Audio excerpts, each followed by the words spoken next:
such as we know were common in the time of Mozart, and it's marvelous to hear these things being done today. I suggest, if you can get hold of it, his recording of the Mozart G major concerto will open your eyes as to what a period performance of that work can really sound like. He is also a composer of piano and chamber music and has done an extraordinary job in completing, to his satisfaction, and I must confess to others, the satisfaction of others, the Mozart Requiem. I've heard it here and was performed here a few years ago, and I must say that it seemed to me more satisfactory than the usual Süssmayr completion. He's also completed several Bach cantatas and has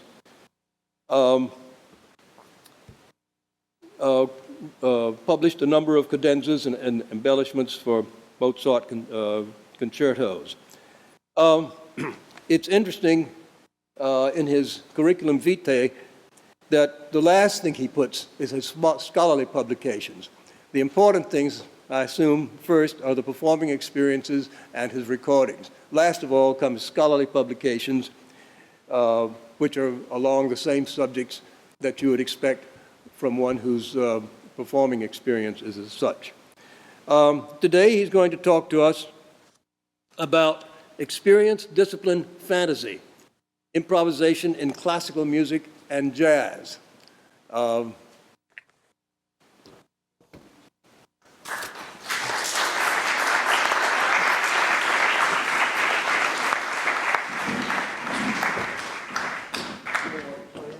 I'll be playing for sure. Yeah, I'll be playing. Nice to see you, Ed. It's been such a long time. It's a great, great pleasure to be here. Even though it was quite an adventure, I had to go to the wrong airport before I went to the right one because they canceled the plane as I walked in the door, and then I had to drive an hour to get down here. So I'm very relieved to be here. Improvisation, of course, is not something you talk about. It's something that you do. And so I'm going to talk about it, but I'm also going to do it. As part of an organic creative process, sketches can be rough and informal, their gestation shaped by impulsive inspiration. Musical sketches can consist of the jotting of a tune, bass line, or other musical idea or gesture, the working out of a complex texture, or a continuity draft in which the composer projects a tentative narrative in a manner similar to a chess grandmaster plotting many moves in advance. The act of sketching often helps the composer clarify rhetorical and structural intentions. Some composers revise by simplification, others by elaboration. At all stages of the process, the composer draws actively and subconsciously upon all prior experience and influence. Notions of characterization, expression, drama, and structure are invoked throughout.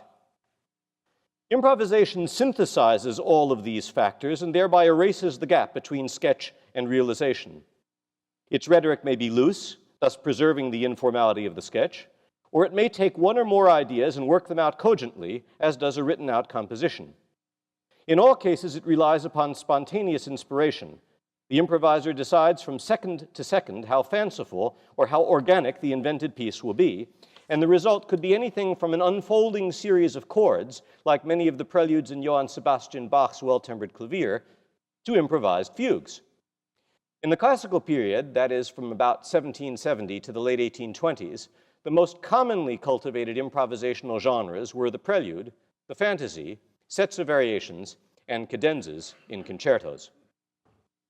The basis for improvisation in Western art music from the Baroque era onward is a coherent succession of chords, exemplified by the just cited preludes from Bach's WTC.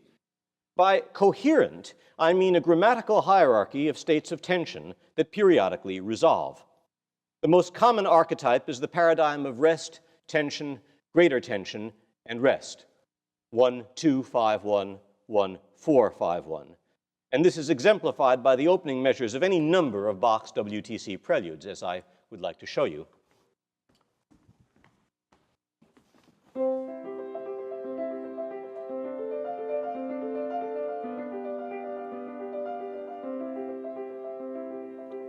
Rest, tension, greater tension, rest. rest, tension, greater tension, rest, rest, tension, greater tension, rest.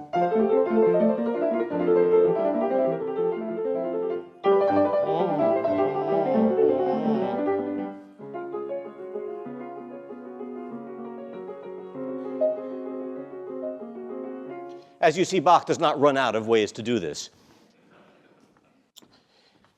The basis for improvisation, as I say, is this coherent succession of chords, and as demonstrated by the examples we just heard, the chords can be animated by sounding their individual components successively, broken chords, or by combining such broken chords with stepwise motion.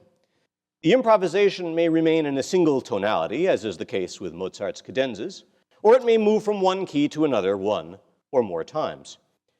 It should be obvious that the ability to create a coherent succession of chords without prior preparation requires a thorough study and mastery of the principles of harmony. Not only must the syntax of the chords be coherent, but the horizontal connections between adjacent chords must be smooth and grammatically correct.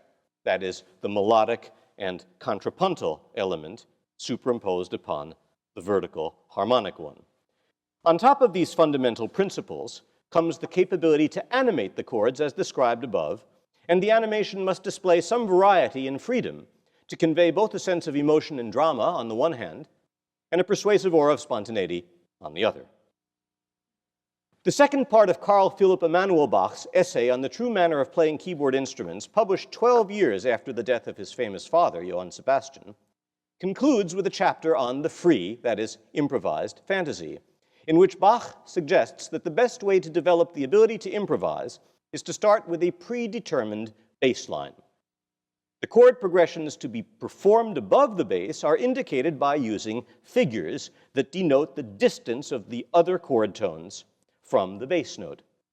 Such a figured bass, the so-called basso continuo, was used by Baroque and classical composers for keyboard accompaniment in sacred and secular works alike.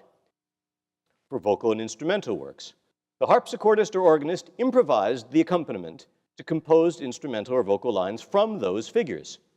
Nowadays, few musicians are trained in this art, and printed editorial accompaniments are the unfortunate rule. The existence of the composed lines places creative constraints upon the keyboardist improvising from such a basso continuo, whereas, of course, there are no such limitations when using the figured bass for free improvisation. Philipp Emanuel Bach's precepts were widely adopted. As an example, I shall perform for you the first third of a pseudo-improvisation by Mozart that is based upon Bach's principles. You will see immediately why I choose that term. Mozart wrote it for his sister Nannerl, who was a fine pianist but lacked the ability to improvise. On several occasions when Mozart was traveling, she asked him to write her such pieces so that she could memorize them and present them as if they were improvisations. It is most fortunate, obviously, that these pieces survive. Atypical of Mozart's normal style, scarcely known, and rarely performed, they give us unusual insight into the world of improvisation in the late 1770s. It is worth noting that this piece is not metrical, and that it starts in F major and reaches E minor at the point in which I shall break off, ultimately ending in C major.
So that's the first third of this piece. It goes on, and so on and so forth. Now, this highly fanciful piece can be reduced easily to the kind of bass line which is prescribed by C.P.E. Bach with simple chords above it.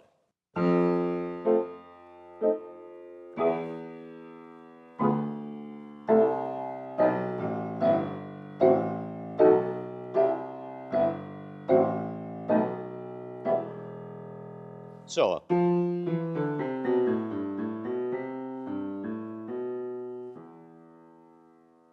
characteristic, that double conclusion. One time, which is frustrated, deceptive cadence formula, and then the final rounding off. The foregoing example shows that a successful improvisation does not depend upon having one or more recognizable tunes to animate it. Nonetheless, nothing helps an audience orient itself to musical events as effectively as a well-profiled tune. Thus, one may take the ingredients we have just observed and superimpose a tune and a regular meter upon Mozart's prelude. In honor of my colleague Lewis Lockwood, I think I'll demonstrate this by using one of Beethoven's most famous motives. This is going to be somewhat irreverent, I'm afraid. But you will see that the rhythmic vitality of this motive will subordinate all of the other factors.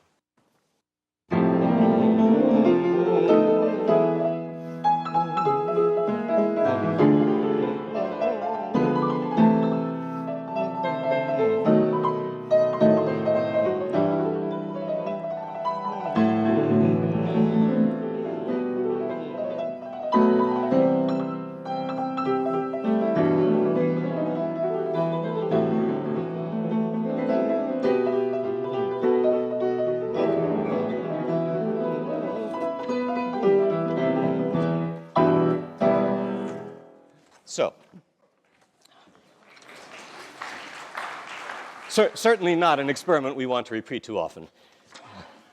Bach's figured bass allows for a continuous sense of forward motion and development. The classical period proceeded to inflect the narrative with balanced phrases punctuated by clear arrivals called cadences, and the so-called question-answer, antecedent, consequent became the general rule.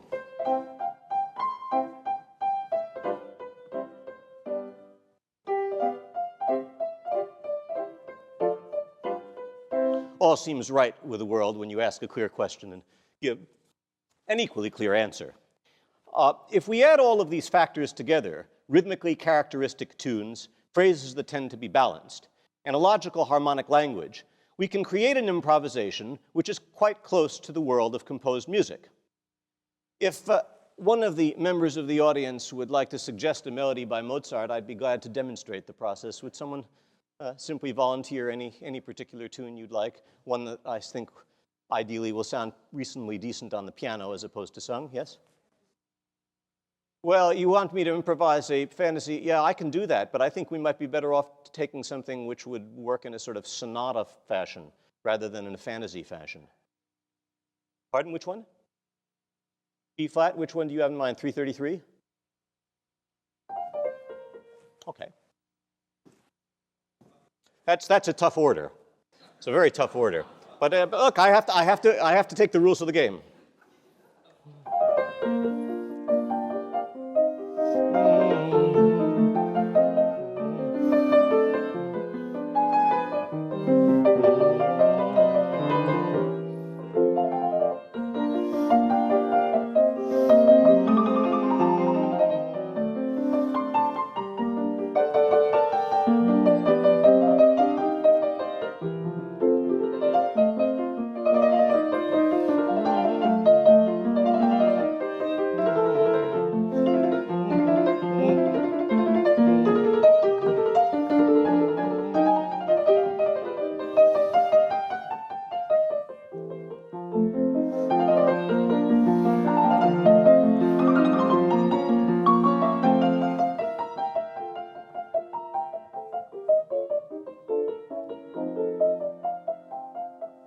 And so on and so forth.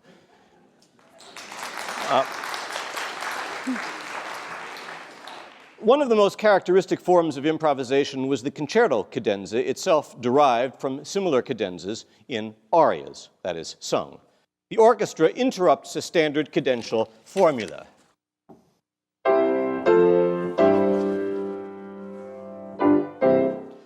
The artificial pause becomes a springboard for improvisation, and the springboard is chosen as it is because it is a moment when there is a dissonance which needs to resolve. So there's something quite obviously artificial about pausing here. If this doesn't seem immediately apparent, try to imagine a piece that goes and stops. You think, wait a minute, there's something not quite right about that. So that's what that's all about, the second inversion, so-called 6/4 chord. So this artificial pause becomes an improvisatory springboard in which the goal is to provide an inventive peroration that will end by concluding the formula, which will then precipitate the re-entry of the orchestra, showing that you have walked the tightrope and all is well with the world. Tunes from the body of the concerto may be evoked and developed, but that is less critical than carrying out the harmonic tension throughout that final trill. Stability wrecks the premise, and so the rest tension, greater tension rest formula that we've just spoken about is generally anathema in cadenzas. I can demonstrate this very easily, and for the purposes of this demonstration, we are not even going to worry about whether I'm thinking about a particular concerto. I'm going to use generic figuration, but the issue is going to be harmonic stability. So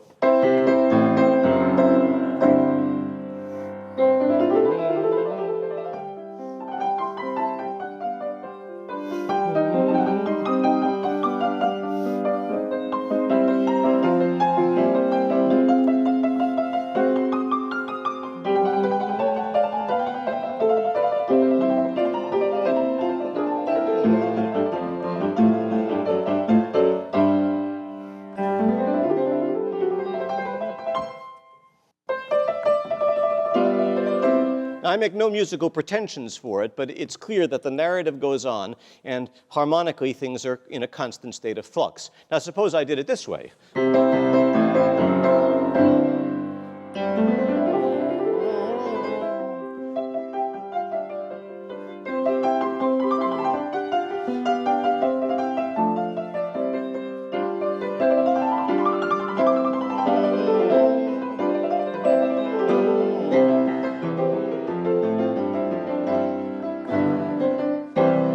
You'd realize that there isn't really much excitement that comes out of that because you're so busy going, you feel so much at home that in fact you wonder why the whole charade is going on at all.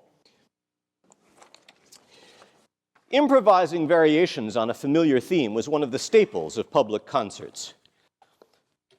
Sometimes a composer like Mozart would do it on his own, but more often on popular arias of the time. The melody is subjected to all kinds of standard manipulation, particularly rhythmic permutations, and there are also standard devices such as a minor key variation for a tune in the major mode, and of course vice versa, a slow variation with florid embellishment, and a fast final variation. Here are representatives from Mozart's perhaps most familiar set of variations, those on À vous dirai-je maman, better known, of course, to the English-speaking public as Twinkle, Twinkle, Little Star. I think these show very, very well how this process works. So let me just get open to the proper page here. Never can find these things when you want to, but here we are. So his version of the tune is.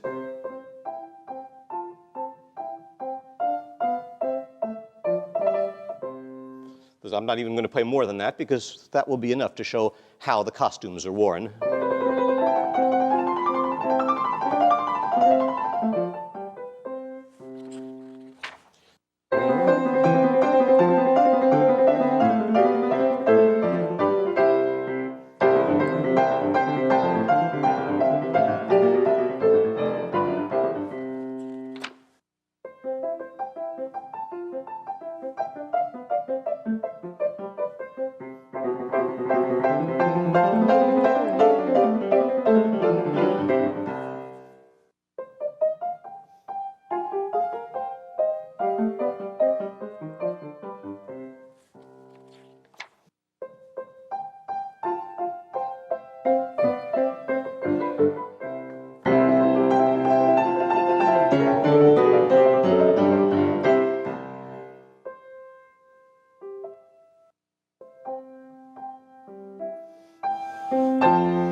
Whereas one might think that the melody itself would be the most important ingredient in such a process, it turns out that the underlying chord progressions, what jazz musicians call the changes, are at least as critical.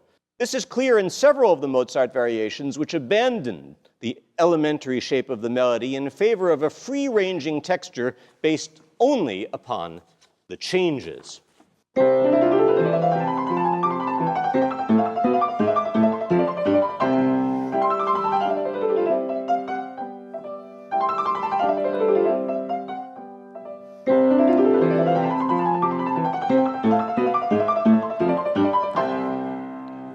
Now, in creating free melodic embellishment of the underlying chord progressions, Mozart and his contemporaries are using a technique which is the very core of improvisation in pre-1950s jazz, which allows me now to move over to the gramophone instead of to the piano.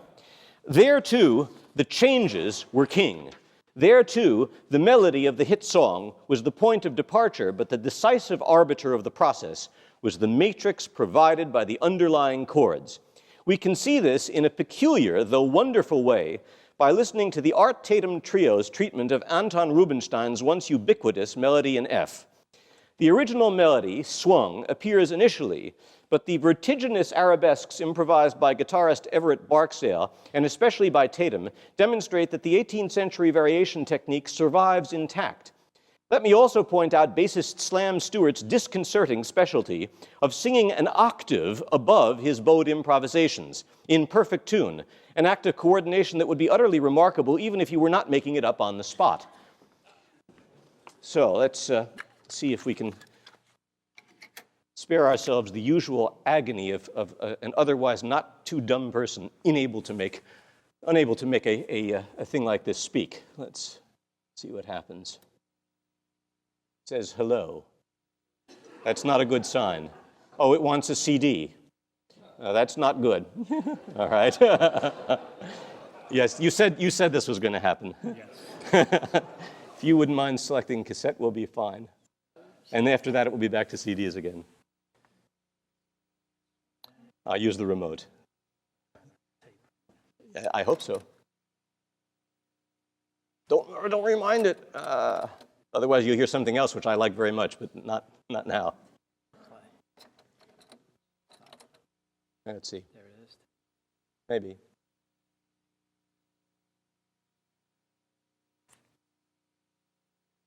No, I just wanted a CD.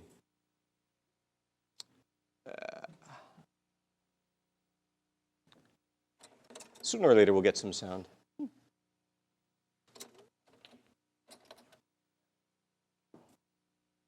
Well, let's try the play then. Okay, that's great, but that's not the piece we want to listen to. Yeah, it might be easier to just let it go. This is one of the Desert Island discs. This is Coleman Hawkins' all-star jam band in Crazy Rhythm from 1937 in Paris. But let's just go. We should go up forward just a little bit. But can we do that easily on this machine? I'm afraid we may not. Well, it may be willing to play, but all right, let's just play it. Otherwise, it will take longer to find it. This will take another minute and a half.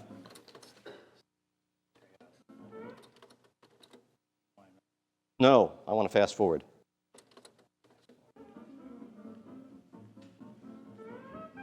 Just leave it. It's all right.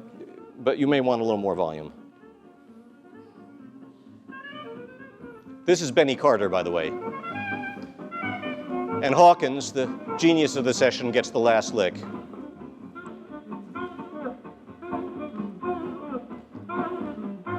And he's doing so well that Carter, who did the arrangement, tells him to take another chorus. You hear him say, "Go on, man, go on."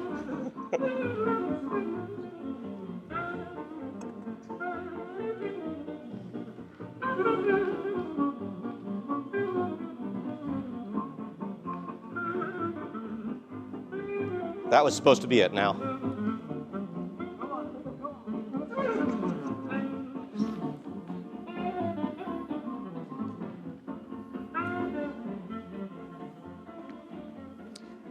Guitarist is Django Reinhardt, by the way.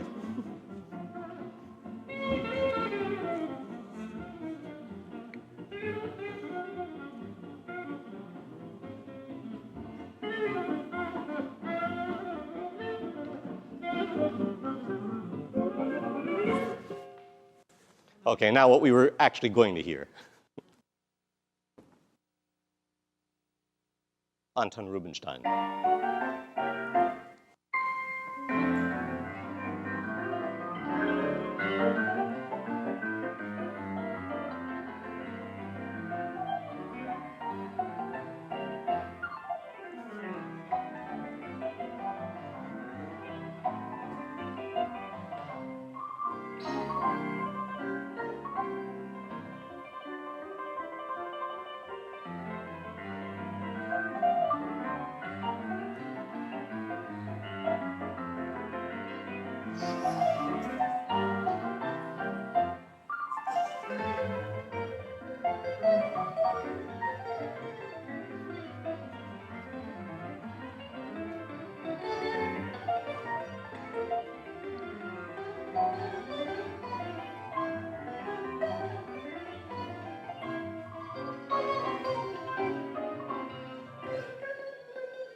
For those of you for those of you being exposed to Tatum for the first time, it's the stuff to make anyone who ever contemplated a career at the piano just give up, without being aware of the fact, as you might not be, that he was blind in one eye and 80% blind in the other.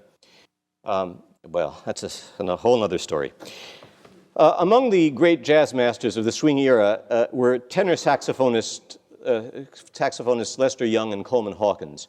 Young had a rhapsodic linear approach to improvisation that determined the ultimate course of jazz history. But for me, Hawkins, who essentially invented the tenor saxophone as a jazz instrument, reconciles ideally the untrammeled freedom of melodic expression on the one hand with the virtuosic mastery of the changes in their widest potential. Hawkins had played the cello before the saxophone, and towards the end of his career, he answered an interviewer's request for advice for young jazz musicians as follows. If they think they're doing something new, they ought to do what I do every day. I spend at least 2 hours every day listening to Johann Sebastian Bach, and man, it's all there. If they want to learn how to improvise around a theme, which is the essence of jazz, adding the blue notes, they should learn from the master. He never wastes a note, and he knows where every note is going and where to bring it back. Some of these cats go way out and forget where they began or what they started to do. Bach will clear it up for them. Before we hear Hawkins' most famous improvisation, Body and Soul from 1939, I would like to introduce it by playing the opening of one of Tatum's versions of the tune, which renders it, amazingly enough, in its basic shape. For Hawkins's prodigious improvisation departs from the tune almost immediately, and the level of his astonishing invention cannot be judged properly without the context. So we'll hear just the very opening of Tatum's version of this with a shower of sparks at the beginning before it gets down to the reality of it. And now, since I'm switching to CDs, I hope there's not going to be another horrifying épreuve de force here. How does one get this thing to open? When you press open and close, it doesn't happen. That's the cassette player. That's fine. I'm glad to have that back. I want to get the CD on now. It's on the bottom. It's wonderful. All right, now you can push that in, and let's take the remote and get it onto track 3. All aboard for New York. Let's see. Now it says tape, of course, because we want CD. That's okay. Let's try that now. Hold on. 2, 3. Okay.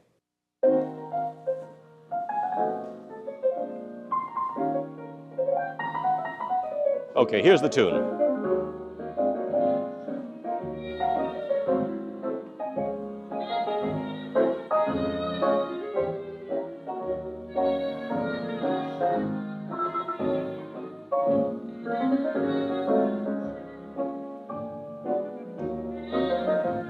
What's very unusual about this is that the B section is a semitone higher in D major, which is very, very unusual, as you'll see in a moment.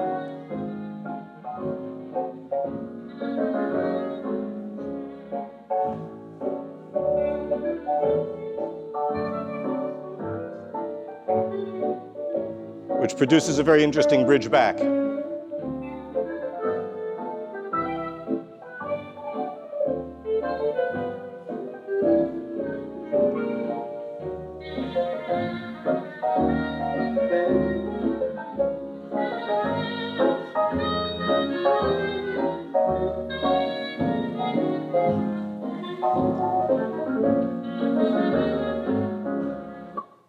Okay, so that's the basic way it works. And now we'll turn to Coleman Hawkins, 1939. The story about this, which is undoubtedly his most famous record and one of the most famous records ever made in jazz, is that he came into the session with a couple of pieces he definitely wanted to do, and this was not one of them. And the producer said, hey, I got a friend down in Camden, New Jersey. He heard you play Body and Soul once. Why don't you do that? And he says, no, I don't want to do that tonight. He says, well, you know, it really make him very happy. He says, no, I have this other stuff I want to do tonight. He says, oh, just the same. You know, you can do them another time. Why don't you do this? He says, all right. He turns to the piano. He says, get it going. So we know that from the producers. So the sense of preparation is not part of this experience. Now, let's see.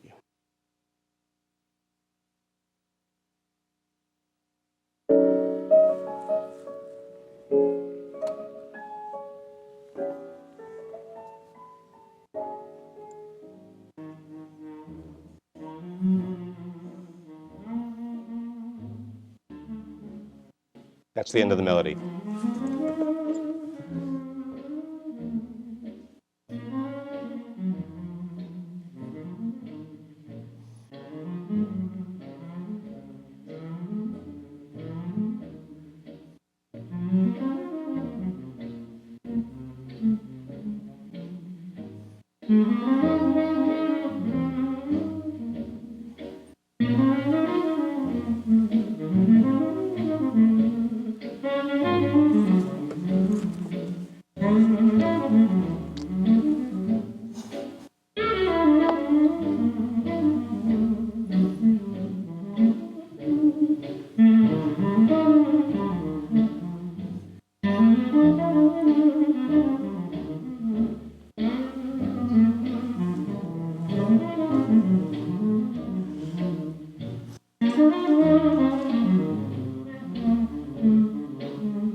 It's an uncanny performance, and not the least of which is that as we all hear, he just plays the tune over and over again.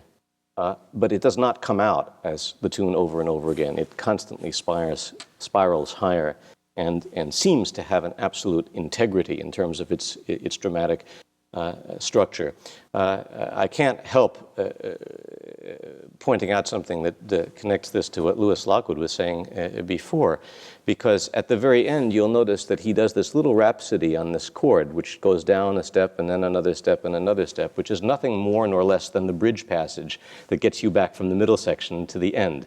And he processes that in just the way, Lewis, I think you'll agree that